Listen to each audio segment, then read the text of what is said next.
আজকে নতুন আইটেমের খাবার এই দই দিয়ে দই দই দিয়ে কাঁচামরিচ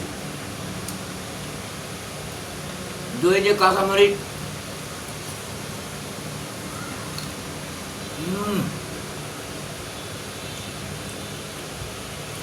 দই দিয়ে কাঁচামরিচ সেই স্বাদ।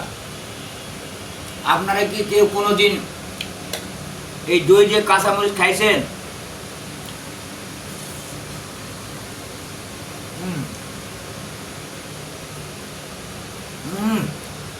দই দিয়ে কাঁচামরিচ সেই স্বাদ রে ভাই, সেই স্বাদ লাগছে। আপনারা যদি কেউ কোনোদিন দই দিয়ে কাঁচামরিচ খেয়ে থাকেন তাহলে অবশ্যই কমেন্টসে জানিয়ে দিবেন আপনারা কে কে দই দিয়ে কাঁচামরিচ খাইছেন। ঠিক আছে, এই যে আমি খাইতেছি, দেখেন সেই স্বাদ রে ভাই।